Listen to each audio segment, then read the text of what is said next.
celebration, I decided to dress up and attend the event with my husband. However, Logan scolded me for my idea. What's the point of a housewife like you being there? Tonight, all the big shots from the business world will be there and you don't even speak French. Don't embarrass me for God's sake. Reluctantly, I had no choice but to give up the idea. The next day when I turned on the TV, I saw the company's gala from the night before being broadcast. Logan, impeccably dressed in a suit, looked like he was having the best time of his life, a wide smile on his face. By his side was a young woman, impeccably styled, fluently conversing with the business tycoons in French on his behalf. The headline at the bottom of the screen read, "Chairman of Mattel Group attends 25th anniversary event with his wife." I couldn't help but stare at the bold "wife" in the headline. A wave of sadness washed over me and I couldn't help but mock myself in silence. She's the wife. Then what am I? Few days before, while tidying up in my study, I accidentally came across the invitation to the company's anniversary event. It read, "We sincerely invite the chairman and his wife to attend." It hit me all at once. Somehow I had been a housewife for 20 years without even realizing it. I thought about putting the invitation away, but then I hesitated. Now that the kids were grown and working and the household chores had reduced significantly, maybe it was time for me to find something for myself to do. Mattel Group was a company Logan and I had founded together. But after I became pregnant, I stepped down from the management team and became a full-time housewife, taking care of the children, attending to the aging in-laws, and dealing with the household chores were no less taxing than a full-time job. I had little time to think about anything outside the family, so I never bothered with the company's affairs. Now, after all these years had passed, the company's 25th anniversary event seemed like a good opportunity to reconnect with the outside world. I decided to attend with Logan. I immediately rummaged through my closet, but after searching for a while I couldn't find anything suitable. Then I realized why. Beautiful clothes were often inconvenient to move in. For the sake of doing housework and taking care of the kids, those pretty, elegant outfits had long been cast aside. Over time, my closet had nothing but old, worn-out clothes. 2 decades as a housewife had left me looking unkempt, and I had completely forgotten what it felt like to dress up. Fortunately, there was still time. I hurried to the mall, picked out a few new outfits, put on my favorite pearl necklace, and made sure to do my makeup. As the saying goes, clothes make the person. Even at 50, after a little effort, I still felt like I was doing pretty all right. When I returned home after getting dressed up, I happened to run into Logan, who was preparing to leave. He saw me and seemed startled, as though he had seen a monster. He took a step back and scolded me, "What's this? A woman your age should stop dressing so gaudily. It's really wired and comfortable for me to see you like this." His words pierced my heart like needles, and my chest felt like it had a heavy stone sitting on it. I mumbled, "It's not bad, is it? You used to praise me when I wore dresses." "Dresses are fine, but you're not looking at your age. No curves, no shape. No matter how pretty the clothes are, they won't help." Logan took a long, scrutinizing look at me and then said in shock, "You even put on heavy lipstick. You already have so many wrinkles, and now with makeup on, you look like a ghost. It's terrifying. Wipe it off." I hesitated, not moving. "But I want to attend tonight's anniversary event. This outfit is perfect for it." Logan didn't hesitate for a second. "What do you want to go for? Tonight it's all the big names in the business world. You're just a housewife and you can't even speak French. You'll embarrass me." I wanted to argue, but when I opened my mouth I found I couldn't say a single strong word. For 20 years, besides housework and caring for the kids, I had seemed to have learned nothing else. And because of my family's financial situation, I couldn't afford the tuition for further education back then, so my qualifications were indeed low. In Logan's social circle, I was practically invisible, a nobody. When Logan had persuaded me to become a full-time homemaker, he promised me that I wouldn't lack anything. But now here I was, unable to even attend the anniversary event with him. What had 20 years as a housewife really given me? I stood there, utterly confused, unable to find the answer. I could only watch as Logan left for the event alone, leaving me standing in a room filled with silence. The incident from the night before was like a stone thrown into a lake, creating a brief ripple before everything returned to stillness. I continued with my isolated life as a housewife. The next day, after finishing all the housework, I turned on the financial channel as usual. By chance, I saw the news about the company's gala from the night before. Logan, dressed sharply in his suit, Looked like he was on cloud nine with a young, beautifully dressed woman by his side. The young woman was speaking fluent French, acting as his translator with the business elite. The two of them were so in sync, like an old married couple. The headline below the footage boldly read, Mattel Group President attends 25th anniversary event with his wife. I stared at the bold wife. A wave of sorrow washed over me and I couldn't help but mock myself. She's the wife. What does that make me? I stared at Logan on the screen. The Logan in the news seemed like a stranger to me. The way he smiled at the woman beside him was so gentle, a smile I hadn't seen on his face in so long that it felt like a heavy blow to my chest. A dull ache spreading through me. A flood of doubts, disappointment and anger rushed in. Yesterday, he had warned me not to attend the company event. Yet now he was allowing another woman to stand by his side. This woman was young, confident and spoke fluent French, clearly far more impressive than I, the tired, worn-out housewife. Just then Logan pushed the door open and walked in. He didn't seem to notice the change in my expression. Calmly, he took off his coat and hung it on the rack, then sat on the couch as if nothing was different. The anger inside me rose, unable to be contained. I pointed at the news on the screen and snapped, "Aren't you going to explain?" Logan blinked, glancing at the news before he smirked and said, "The media's just making things up. She's my secretary. We had a few foreign clients at the event and she's well educated, having studied abroad. It makes perfect sense for her to help me host the clients." I didn't buy his story. "Does hosting clients require you to hold her arms so intimately?" Logan waved me off. "Oh, please wake up. It's the 21st century. It's completely normal for men and women to attend events and walk arm in arm. Besides, Miss Eleanor is a businesswoman. Holding hands is just part of the job. She's very professional. Don't act like an ignorant shrew and slander her." His tone was so casual, as though it was all perfectly reasonable, and he made it clear he thought I, as a housewife, had no right to compare to Eleanor. Did he even realize what he was saying? I was his wife, not some subordinate he could insult at will. The worst part was that I was starting to believe his excuse. I knew that fake news was rampant these days. Mattel was a leading company, so it wouldn't surprise me if journalists made up stories for clicks. Besides, all they did was hold hands. If I threw a fit over this, I'd be the one looking petty. I had no choice but to swallow my dissatisfaction in silence. Yet deep down, the unease never left me. Something told me this wasn't as simple as it seemed. It hadn't been long before my unease and suspect on to be confirmed. A few days later, after taking out the trash, I was heading back home when I saw Logan's car parked outside. Under the dim streetlight, I could clearly see him leaning against the car, a young woman nestled in his arms. They were kissing passionately, lost in each other. The intimacy between them, their breaths mingling in the cold night air, was striking and sharp, as if everything around me had come to a sudden jarring halt. The woman kissing my husband. I knew her. It was Eleanor, the same woman who had taken my place at the company anniversary event just a few days ago. A sharp pain stabbed at my chest, as if something inside me had crumbled. The air around me felt heavy and cold, almost suffocating. Eleanor was the first to notice me. She seemed startled and immediately pulled away from Logan's embrace. Trembling, she hid behind him as if I were some kind of monster, clutching Logan's sleeve and whispering, "Mr. Walker." Logan's gaze flicked over to me. There was no panic in his eyes, only a calm indifference, as if nothing was wrong. "Go ahead and leave," he told Eleanor in a voice so steady, you'd think nothing had happened. Eleanor didn't hesitate, turning quickly and walking away. As she passed me, her previously innocent expression disappeared, replaced with a haughty look, before she flashed a smug smile and walked off. I stood frozen, my hands and feet icy cold, a burning anger rising from my chest. "What were you just doing?" I demanded, my voice trembling. Logan gave me a cold look, his expression full of disdain.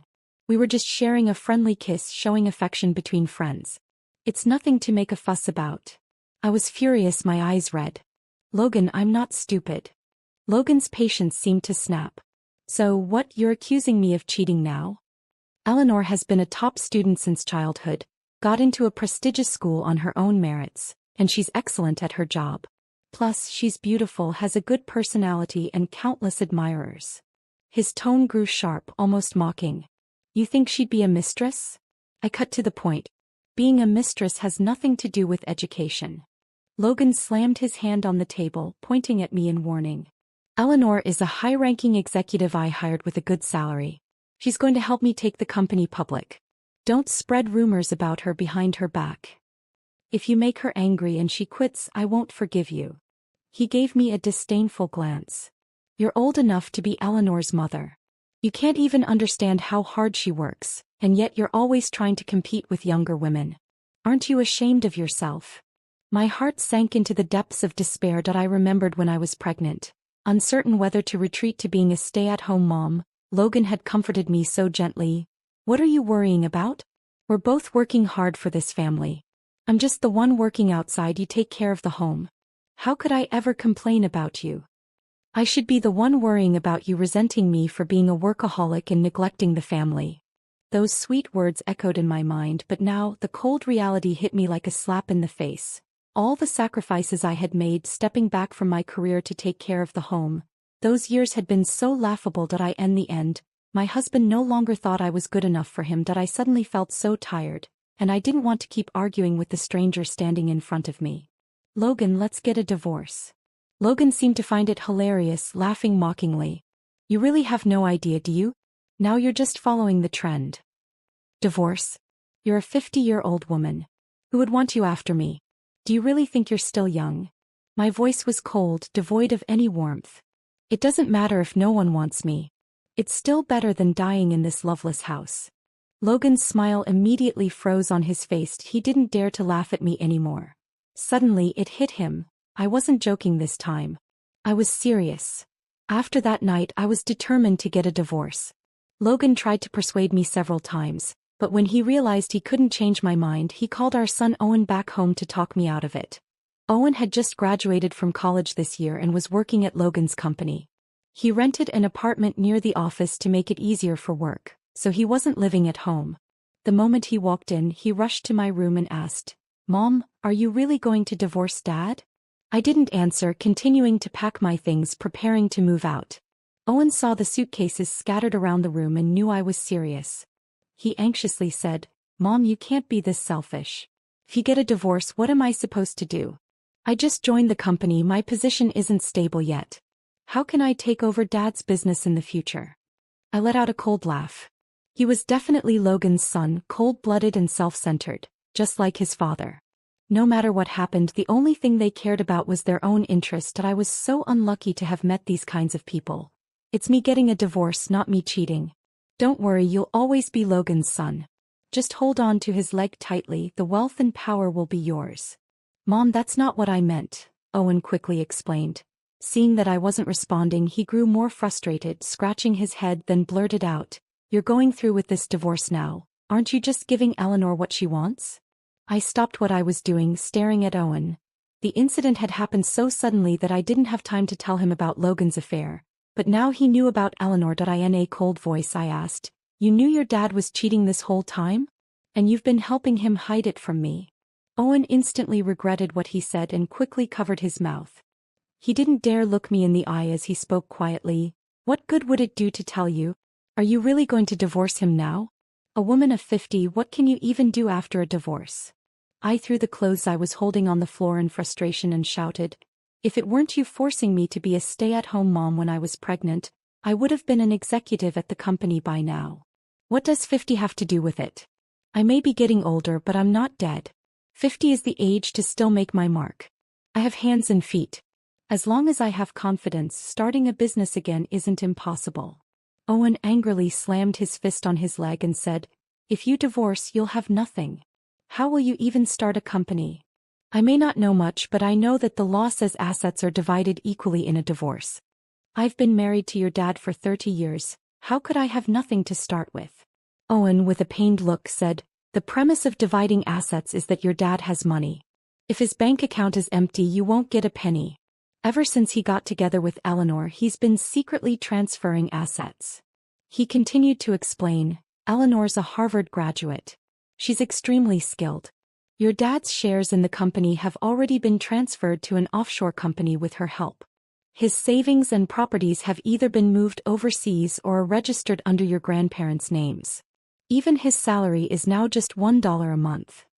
If you divorce him now, you won't get a thing. Worse, you might even inherit his debts. I felt as if my world was crashing down, hit by a series of terms and information that I couldn't even begin to process.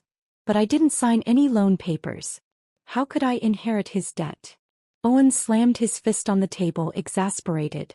When a couple divorces, their debts are split too. Your dad's been borrowing money to expand the business for years. Those debts will follow you after the divorce. I froze. My hands unconsciously clenched the fabric of my clothes, my fingertips going white. My throat felt like something was blocking it, and I couldn't make a sound. I had thought that after 30 years of marriage, even if we couldn't grow old together, we would at least part on good terms. But now I would get nothing from the divorce and would even have to bear his debts. Such a ruthless calculation. Logan, you're so heartless. I quickly grabbed Owen's arm and asked, if that shameless pair is going this far to guard against me, they won't let you off either. Owen, what's going on at the company? Owen's face visibly fell. I've been stuck in a dead-end position for a year now. My heart went cold. Logan, that bastard. For that woman outside, he didn't even care about his own son anymore. Mom, don't worry about me. What matters now is you. Please don't get mad and bring up the divorce again. If you do, you'll have nothing. I let go of Owen and looked at him calmly, my voice cold. Retreating won't bring me respect. Owen, if your dad can be this ruthless, there's no way I can stay in this house any longer. Owen became anxious. Are you really planning to divorce with all his debts? I said firmly, I'm getting a divorce. And I'll take what's mine. Owen was speechless, shaking his head. You're so stubborn. You've been out of society for 20 years and you have no education. How can you fight against those two? I smiled faintly. Don't forget, Mattel Group was not founded by your dad alone. I was there to build it too. Back then, the US economy was entering a new golden era, and everyone was thinking about how to start a business and get rich. I wasn't any different. But I understood that working for someone else my whole life would only allow me to scrape by. The only way to truly control my own destiny was to become my own boss. So, with my family's support, I opened a small shop in my hometown selling handmade wine that I made myself. My grandmother had once been a well-known winemaker in the area, highly skilled. It was said that she had once provided wine for aristocratic banquets. Unfortunately, due to the changing times, the success she once had didn't carry over to the next generation. By the time it was my mother's turn, the wealth and reputation the family had built were long gone, squandered by my gambling and alcoholic grandfather. The only thing that remained was my grandmother's secret recipe for wine, passed down through the generations. I always remembered my grandmother's teachings. The grapes used as raw materials had to be the best quality, down to the specific origin and ripeness of the grapes. Every step of the process had to be done by hand with no shortcuts. With this dedication and the truly great taste, my little shop quickly became a success. At that time, Logan was responsible for delivering fresh grapes and other fruits to my shop. He was tall, handsome, and charming, always able to make people laugh with his humor. We developed feelings for each other over time, and soon we were together and got married. After the marriage, Logan joined my business and we ran the wine shop together. Yes, the business grew. We expanded the shop and even started a small factory, hoping to sell our products nationwide. In the early stages of the business, I handled everything personally, from the smallest to the largest tasks. But after I got pregnant and gave birth, Logan insisted that I should focus on taking care of the family, saying, "The child needs a mother." At first I hesitated. After all, I had built this company from the ground up. It was like my child. How could I let it go so easily? But Logan impatiently told me, "The company is bigger now and the decisions are more complicated. You don't have a business degree, you don't understand management. Staying here will only cause problems. You should stay home and enjoy a comfortable life." I felt a sting in my heart. So what if I didn't have a high education? In those days, the people who truly built great companies didn't rely on degrees but on real skills and hard work. But in the end, I chose to step back and focus on the family. By that time, the company had already gone through the toughest stages of startup. Our family's unique wine recipe became more and more famous, and business was booming. We quickly became an industry leader, with annual profits reaching millions of dollars. In truth, the company's success had nothing to do with Logan. Logan thought that after being a housewife for 20 years, I would be out of touch with the times and easy to manipulate because of my low education. He was wrong. I would make him understand. Even if a lion grows old, it's still a lion. Not a sheep that can be taken advantage of. I, Catherine, built this empire with my own hands and I could tear it down just as easily. I began to set my revenge plan in motion. After asking Owen to investigate something for me, I started to play along with Logan. On the surface, I returned to the busy, mundane routine of family life. I stopped mentioning the divorce. I acted as if I were still taking care of the family just like before. Logan had been giving me $10,000 a month as living expenses, but after paying the housekeeper's salary, daily food costs, and the caregivers for his elderly parents, there was hardly anything left. I didn't have many material desires and had been willing to save wherever I could for the family, so I never really saw it as a problem before. But now I realized if I wasn't spending his money, he'd just end up spending it on other women. It was time for me to start living for myself, step by step reclaiming everything I had lost over the past 20 years. Since the last argument about divorce, Logan still outwardly denies his affair, but his actions reveal his guilt. So when I asked him to raise my living expenses to $50,000, Logan didn't dare to oppose my request and agreed immediately. With the money in hand, the first thing I did was free myself from the heavy housework. In the past, I had an old-fashioned mindset, thinking that I should do everything I could around the house myself and that hiring too many housekeepers was a waste of money. But now, I see that hiring more help just lightens my load. So, I added the extra housekeeping costs to Logan's account without hesitation. He didn't object, though he insisted that I still had to cook the meals. For the past 20 years, Logan had been highly critical of me, but the one thing he always praised was my cooking. Logan is very picky about food. Over the years, I had put a lot of effort into perfecting my cooking to satisfy his tastes. After all this time, my culinary skills were on par with Michelin star chefs. One day, I came across a news article stating that private chefs for celebrities can earn around $500,000 a year. But here I was, providing Logan with top-tier customized service as his wife. And I wasn't paid a single cent for it. I thought this might be one of the reasons why Logan didn't want a divorce. He knew that if we divorced, he'd probably never find another fool like me. Someone who offered all this for free and with dedication. Now even the servants didn't do everything. There were specialized housekeepers for cleaning, specialized cooks and nannies for the kids. Each additional task meant a salary increase. How many housewives are trapped in the so-called marriage cage, providing customized services without pay, only to be criticized by their husbands for not working, not making money and not keeping up with the times. To avoid disrupting my plan, I naturally agreed to his request. As usual, I served him 3 meals a day without deliberately making the food unappetizing. Logan knew my ability, so he wouldn't dare to complain if I made a mistake. It would only make him suspicious. However, I did mix a bit of Cookie's stool into his favorite dishes. Just to clarify, Cookie is our family dog. I didn't put in too much, just enough for the scent of the food to cover it. I also added extra dog food to Cookie's bowl as a reward for all its hard work recently. From behind me I heard Logan's voice, puzzled. There's something strange in today's pasta. I paused while pouring the dog food. I stood up, pretending to be angry, and said, "If you don't like my cooking, then don't eat it." I made a move to take the plate and throw it away.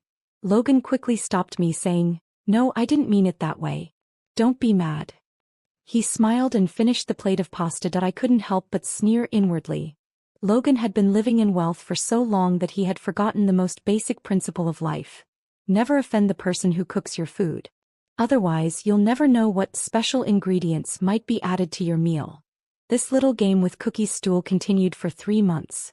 Eventually, someone couldn't sit still any longer. One day, I received a text message from an unfamiliar number. "Hello, Mrs. Walker. I'm sorry to bother you. This is Eleanor. Are you free recently? I'd like to meet and talk." A smile tugged at the corner of my mouth. The fish had finally taken the bait. I arranged to meet Eleanor at a cafe near the office. I arrived on time, but she didn't show up until half an hour later. As soon as she sat down, she smiled elegantly and said, "Sorry I'm late.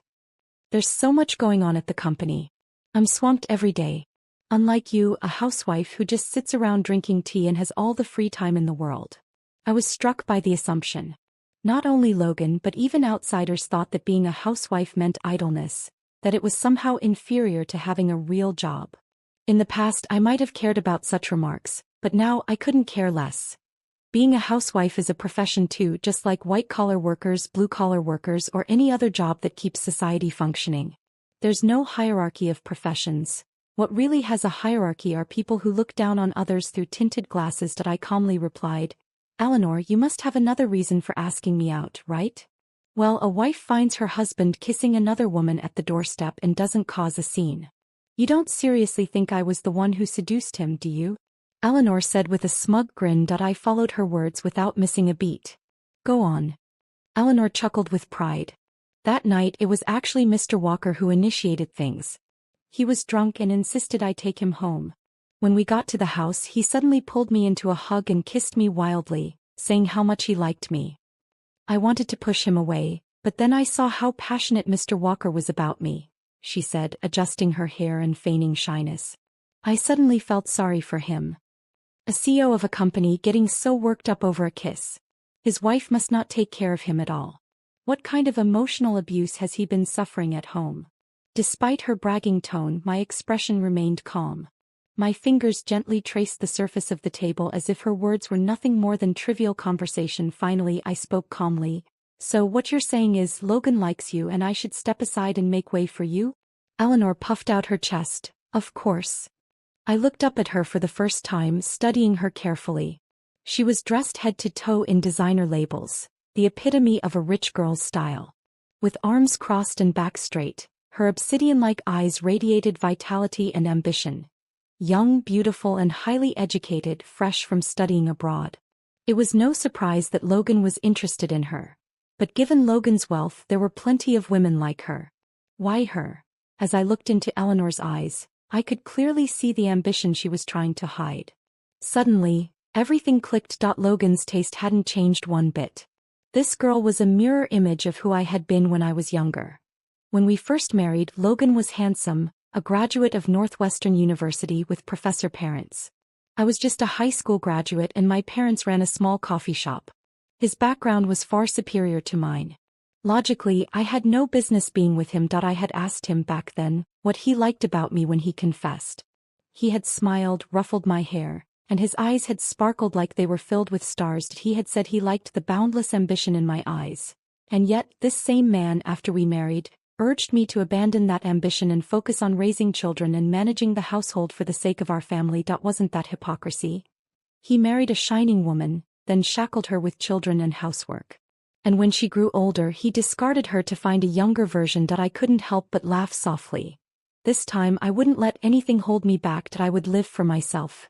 Eleanor continued. As a housewife, not only can you not help him with his work, but you also can't satisfy him in other areas.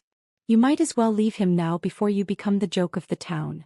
I placed my cup down and smiled slightly. It seems like you're quite confident in your abilities. She scoffed. Of course. I'm young, highly educated and skilled. What Mr. Walker needs is someone like me. You, on the other hand, a divorce would be good for you too. Everyone would be better off. I replied coolly. Wouldn't that be a bit of a hardship for you? You'd be working at the company during the day and sleeping with your boss at night. You'd essentially be working 2 jobs. Wonder if you can collect 2 salaries. Eleanor slammed her hand on the table in frustration, but remembering the real reason she was here, trying to force me to initiate the divorce, she calmed down and said, "This is none of your concern." Seeing that the moment had come, I took out a voice recorder and placed it on the table. I've recorded our conversation just now. Eleanor's eyes widened in surprise and she sneered, "You dare to threaten me? You're truly foolish. You think just because you post this recording online, you can manipulate public opinion and use social media to bully me, thereby keeping your position as the wife." I smiled, undeterred by her words. "No, you're completely wrong. I don't need to post it online. I only need to show it to one person." Eleanor's eyes narrowed in suspicion. "Who?" I slid a photo across the table to her. She picked it up and the color drained from her face. Her hand trembled as she held it. I smiled victoriously. "So how about now? Are you willing to accept my threat?" Eleanor hesitated, her eyes flickering with inner conflict. But in the end she gritted her teeth and agreed. "What do you want me to do?" I answered directly, "I need you to convince Logan to sign the divorce agreement I've prepared." Eleanor stared at me in shock, a fleeting glimmer of excitement flashing across her face. "You want a divorce?" She must have assumed that I pulled out the recorder to threaten her into leaving Logan. I gave a meaningful smile. You know why I wasn't angry when you started provoking me earlier? Logan's 50 now. He's no good in that area anymore. He can only fool young girls like you. A woman like me with stronger needs has long wanted to kick him out. Eleanor gritted her teeth. You really are something. I grabbed my bag, preparing to leave. Before I went, I looked down at Eleanor from above. Thanks for the compliment. Oh, and by the way, you can pay for the coffee today. Thanks for the treat. With that, I left, walking away with the poise of a victor. Behind me, Eleanor was fuming in rage. With Eleanor now on my side, I prepared the divorce agreement and officially presented it to Logan. This time, with Eleanor whispering in his ear, Logan didn't put up any resistance and signed the divorce papers without hesitation. Logan had always been clever when it came to his finances. His decision to transfer assets was a clear sign that he didn't want me to walk away from the divorce with his money. I knew that simply pushing for more wouldn't work out in my favor. So, after some careful consideration, I settled on a compromise. A $1.5 million alimony settlement. It wasn't a large sum, certainly not enough to make Logan flinch. But it was enough for me to start over. The rest I would take back piece by piece.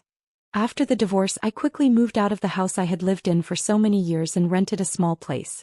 I was determined to use the $1.5 million as seed money to start my own business again. This time I would take it slow and steady. No rushing into factories or large-scale companies. I would begin as I had before, with a small shop selling homemade wine, building my reputation before expanding. When Owen found out I planned to open a shop, he was immediately against it. But after realizing he couldn't change my mind, he grudgingly quit his job at Mattel and offered to help me. I had been hesitant. Divorce was a personal matter and I didn't want to drag Owen into it. Though I had plans for my business, I couldn't guarantee success anytime soon, and I didn't want Owen to suffer along with me. But to my surprise, Owen insisted, rather than going back to Eleanor and working under her, I'd rather work for you. At least I'll be able to truly help. With that, he took over the task of washing vegetables, diving into the work with determination. Watching Owen work so hard warmed my heart. My years as a housewife weren't without their value. At least I had raised Owen well and he was willing to support me now. With his help, the shop quickly came together. As I had expected, when you put your heart into your product, the customers will see it. Using my grandmother's secret recipe and carefully sourced ingredients, along with Owen's clever ideas to promote the store, business took off. By the time we opened each day, there was already a long line outside the door. Within an hour, the freshly made wine was sold out. Many customers had to leave disappointed, only to come back earlier the next day to try again. As word of our product spread, I discussed with Owen the idea of expanding our reach. We hired a professional team to help design our branding, and Owen set up a few online stores to increase pre-orders. We also decided to hire more people to help increase production without compromising quality. As we ramped up production, sales skyrocketed, and with it, the workload. I was busier than ever.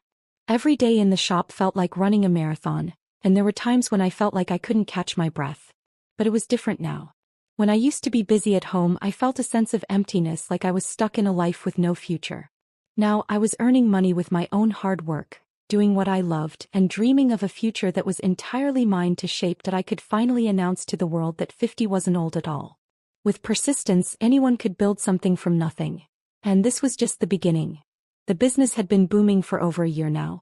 That night, after going over the accounts with Owen, he looked at me in surprise and said, "Mom, our monthly net profit is already $30,000. I didn't expect selling homemade wine could be this profitable." I corrected him, "It's our family's homemade wine that's making the money. Have you seen how many other places around our vineyard have opened up selling homemade wine? Their businesses aren't doing well at all." "Mom, I've always wondered, aren't the recipes for the homemade wine the same as Dad's company? How come yours is selling so well? Did you change the recipe?" he asked. "It's not that I changed the recipe, it's your dad who changed it. Once people get rich, they tend to get carried away. The success of Mattel Group was built on our family's homemade wine recipe. But Logan believed it was his management skills that made the company strong. Later, to make the financial reports look better, he cut costs by replacing the high-quality ingredients I had painstakingly sourced with cheaper alternatives.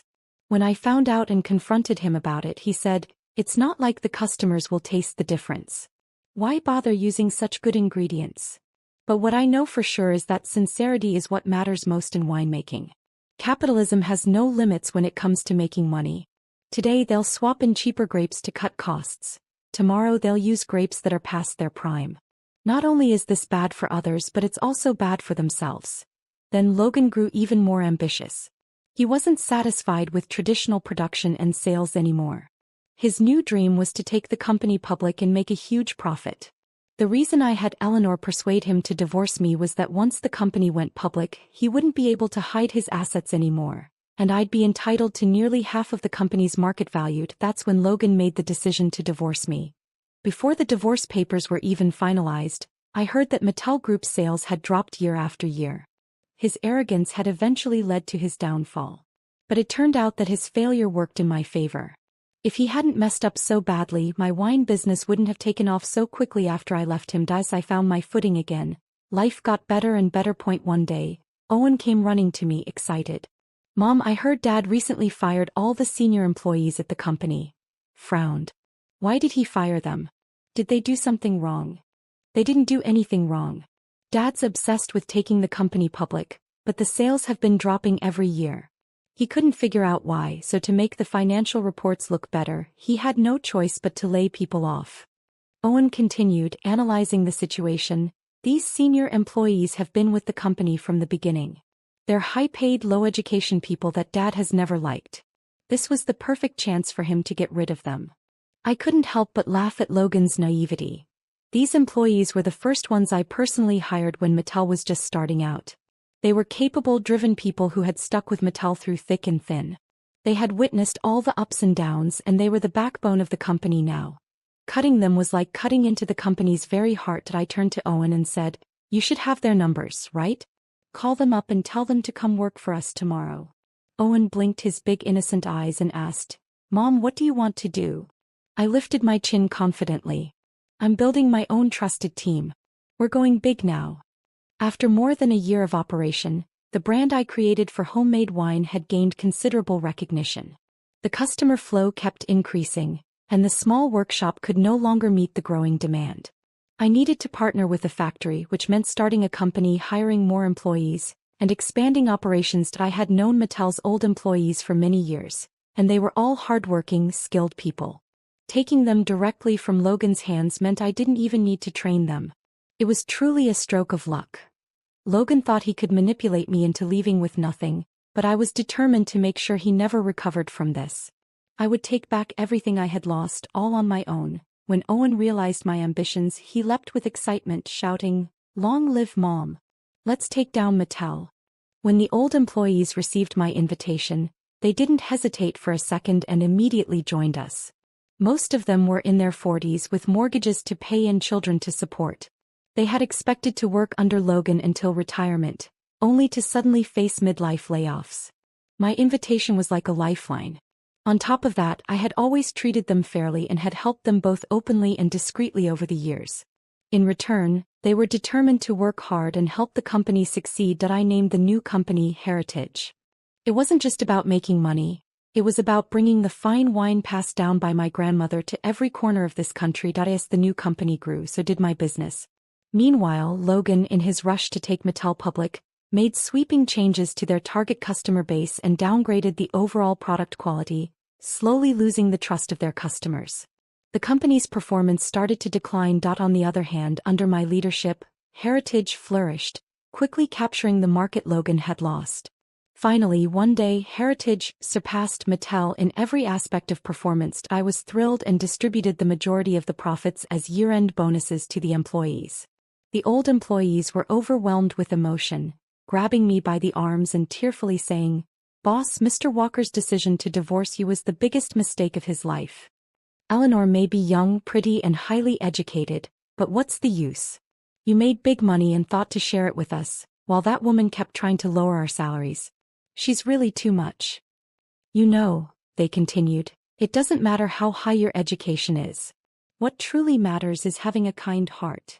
When I divorced Logan, my plan was always to bring down his company.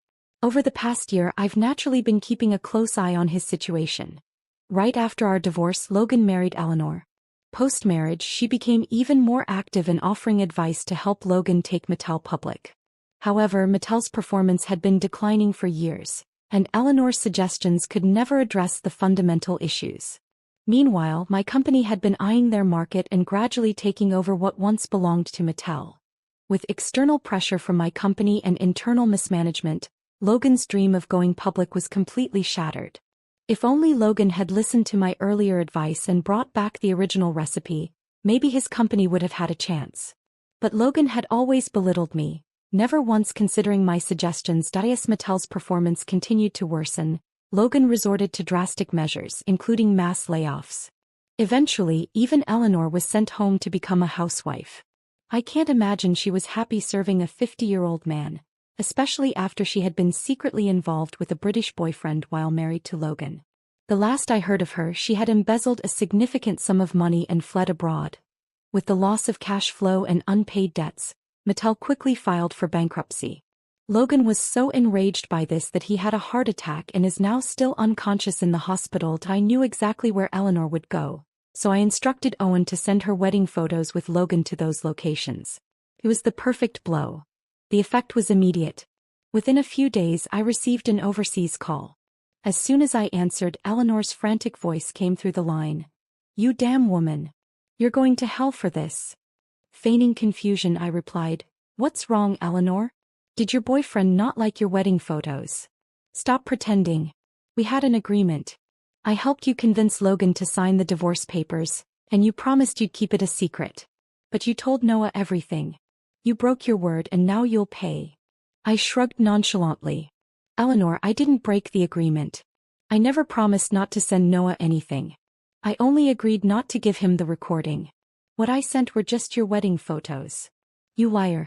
I'm going to kill you." If Eleanor had been in front of me, she would have lunged at me immediately. After all, I had just destroyed her only remaining escape route. Eleanor had been secretly seeing a British boyfriend while married to Logan. From the start, she never truly cared about Logan. She only wanted to get what she could from him, then run. And now that Logan was incapacitated, she had taken the money and gone off to find true love. I paused for a moment, then added with a touch of provocation, "By the way, I've already recorded this call. If you continue to threaten my safety after we end this call, you'll probably receive a summons from the police." On the other end, she immediately hung up, clearly terrified.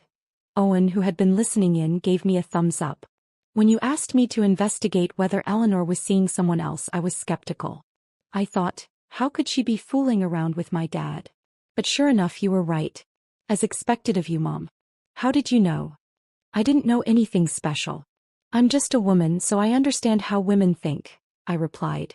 "Men tend to be overconfident, always assuming a younger woman is after them for their personality, not their money. What they fail to see is that the younger women are only interested in what they can get from them financially. In reality, when a young woman faces a man in his 50s, she instinctively distances herself from him. What she's really after is the financial support he can provide, not love." Logan dug his own grave. The clock on the wall struck 8 in the morning, and Owen, having finished preparing everything, turned to me and said, "It's getting late, Mom. You should get going to your meeting." I nodded gently, gazing out the window as the morning light poured in, washing away the shadows of the past. Those old matters could fade away with the wind. There were far more important